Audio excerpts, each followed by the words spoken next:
So to give you a bit of backstory. A few years ago I started to suffer with a lot of stomach problems.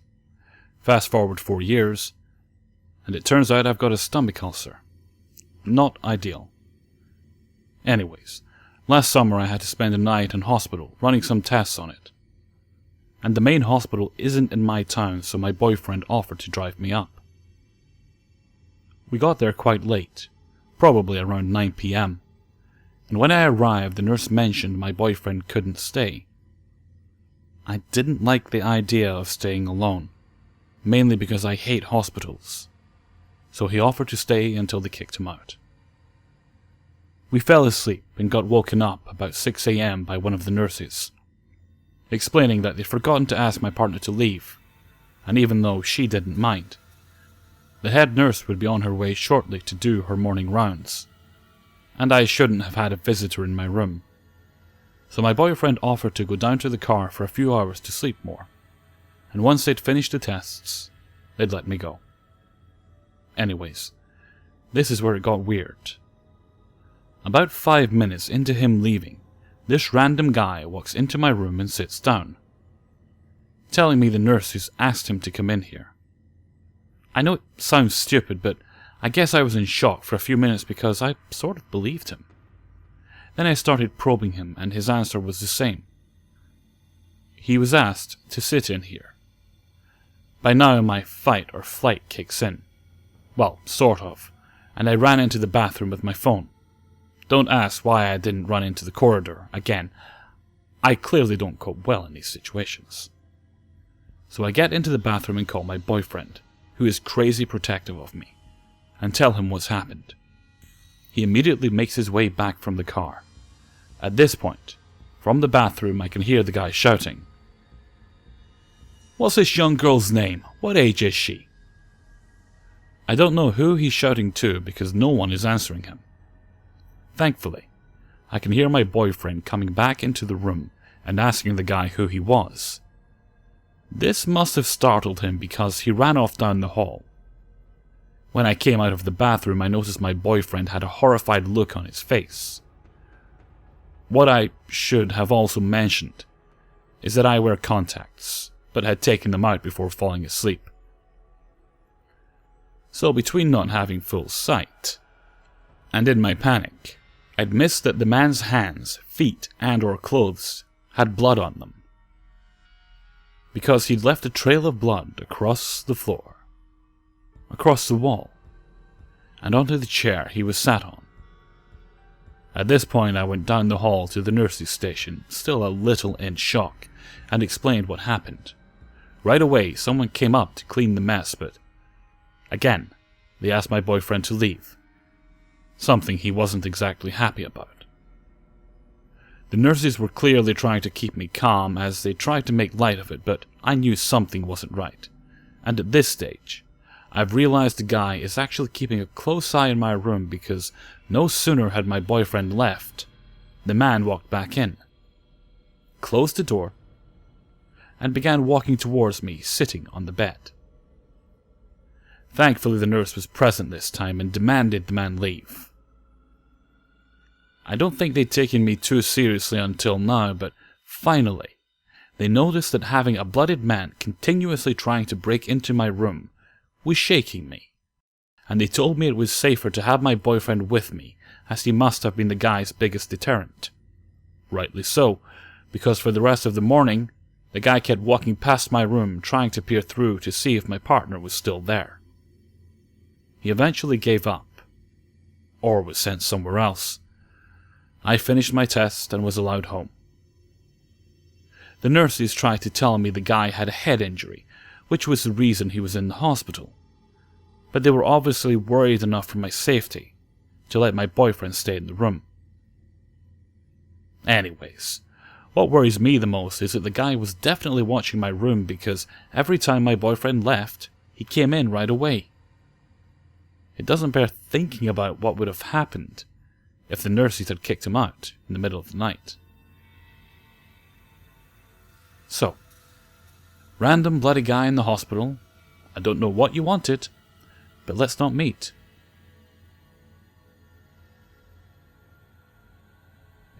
I should preface this story by saying that this happened in a very rural town in Northern California. Mostly a retirement community, but there are also a fair amount of tweakers, though I doubt that the man in this story was one. Most of the population is rednecks, and many of them hunt, fish, off-road, etc. The town is also backwoods, and I mean that literally. If you were to walk off many of the streets near where this happened, you could go into some really deep forest. I tell you this because I want you to understand how easily someone could go missing, or someone could hide a body. Now on to the actual story. I was about 18 or 19 at the time, and living with my best friend. A few of our friends lived close by, about 2 miles away, and we decided to walk to go hang out at their house. It was late at night, probably somewhere between midnight and 2 a.m. We knew our friends would still be awake because they usually stayed up really late, and it was a weekend. It had to have been summer, or fall, at night because I remember it being warm, and neither my friend or I wearing jackets. As I said, it is a very rural town, and there aren't really any streetlights, so the only light was our flashlights. The only way to our destination was through the back roads, which he and I have walked numerous times. But this time, we decided to take a different way, as I wanted to see if this way was any shorter. This led to the most frightening experience of my life. We were most of the way to our friend's house, taking a long and curved road with mostly nicer houses on it. Most of the houses between our house and our friend's house were groups of nice houses or groups of crappy mobile homes.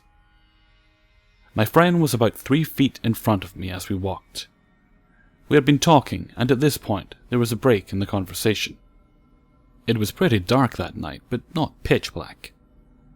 For some reason I can't recall, perhaps instinct, or maybe just luck, I decided to turn around. What I saw behind me shocked and terrified me to my core. And as I write this, I feel cold and my eyes are watering. As I turned around, I saw a man standing about 15 or 20 feet behind me.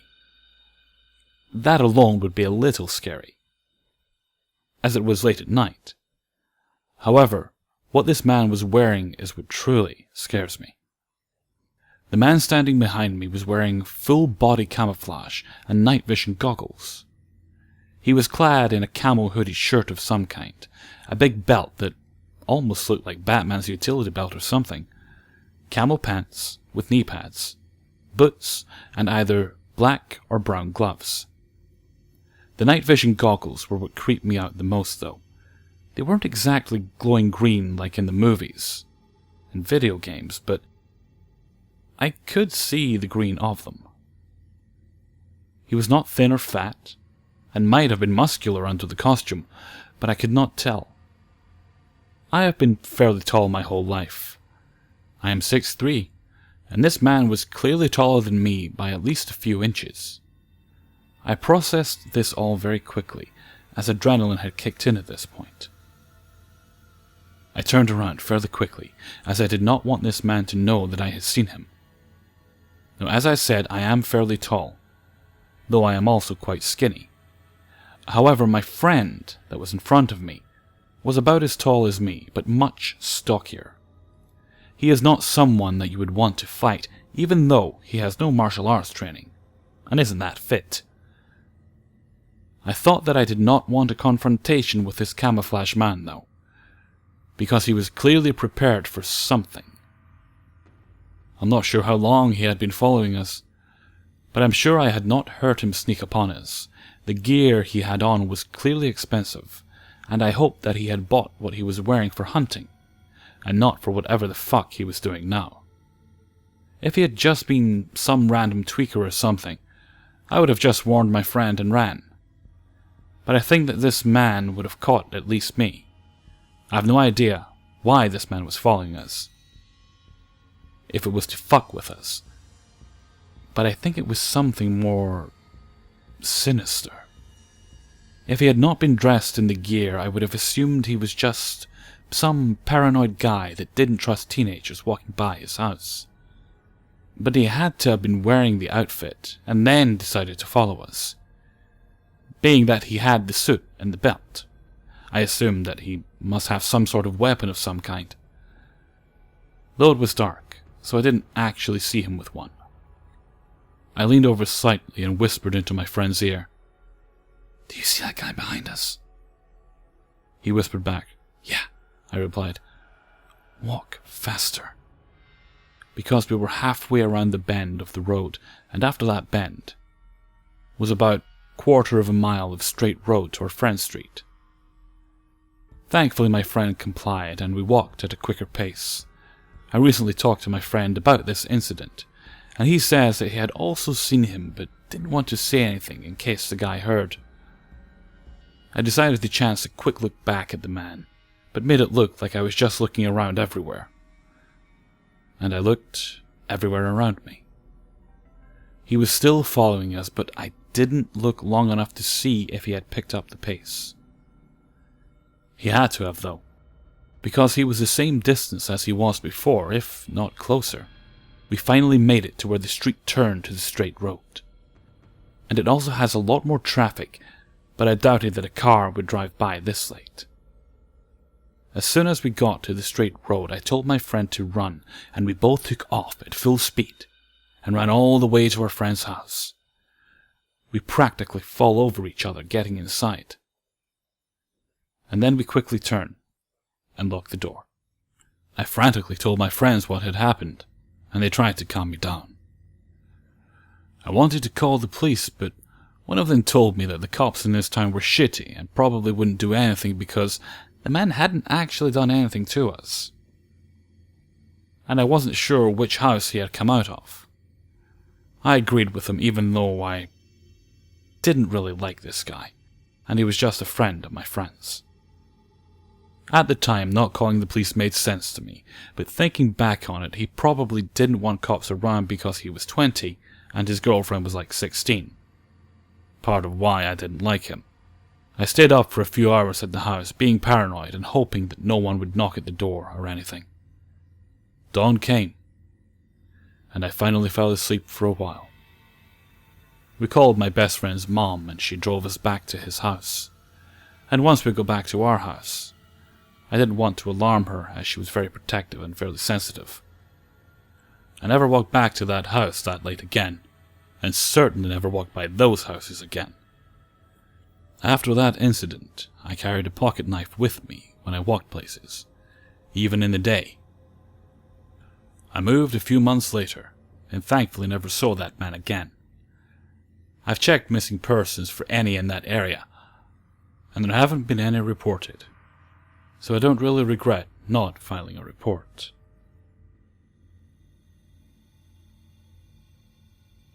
This incident happened years ago, but I figured this was the right place to share since the memory of it resurfaced recently. To give a clearer picture, I live in one of the quieter areas in the country, so when night falls, it can get pretty deserted except for the occasional car driving by. To allow ease of access since transport is difficult in my living area, there are a few clusters of stores in the neighborhood that's just 10 to 15 minutes away from my apartment. Small eating places, markets, convenience stores, clinics, etc. I generally do not have the habit of leaving my home at night, but on that particular night, an old friend of mine was staying over and wanted to get a bite to eat. She gets crazy blood sugar level problems when she doesn't eat within a certain time frame. So the both of us agreed that it would be much safer if we visited the 24-hour food place, just right across the opposite street, during daybreak instead. It went fine in the beginning, since it's progressively getting brighter and easier to see. We chose to sit in one of the resting spots, so my friend can finish hers, since she was already feeling lightheaded. Being someone with a nervous disposition and symptoms of paranoia, it's only natural that throughout it all I was really on edge. The presence of my friend did great to ease off some of the nerves, but it doubled when we noticed someone shuffling towards us.